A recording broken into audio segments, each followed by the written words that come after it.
Bonne ou mauvaise décision? En fait, c'est vraiment simple. Comment reconnaître que tu es prêt à prendre une bonne ou une mauvaise décision?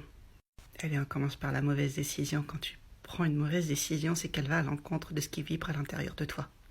Et non parce que les autres te disent que c'est une mauvaise décision, que tu fais des mauvais choix, des mauvaises décisions.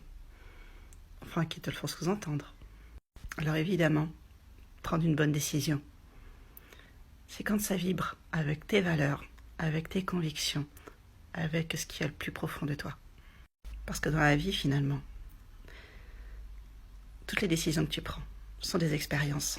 Il n'y a pas de bonne ou de mauvaise décision. Parce que finalement, on pourrait penser que la mauvaise décision a été, par exemple, un jour, de me mettre avec mon ex-mari à ce moment-là. On aurait pu penser que c'était une mauvaise décision. Mais sur le moment, c'était pas une mauvaise décision. C'est que des expériences. Bien sûr, on peut se rendre compte qu'à la fin, est-ce que c'était une bonne ou une mauvaise décision? Oui, j'ai pas mal le temps regretté d'avoir fait ce choix. Et au final,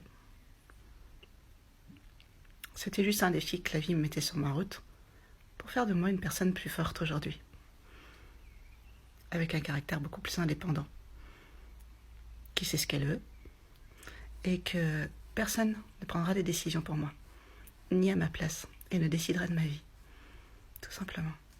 Donc en fait, toutes les décisions que je prends, même si d'autres personnes peuvent juger qu'elles sont mauvaises, elles sont bonnes pour moi, pas mauvaises.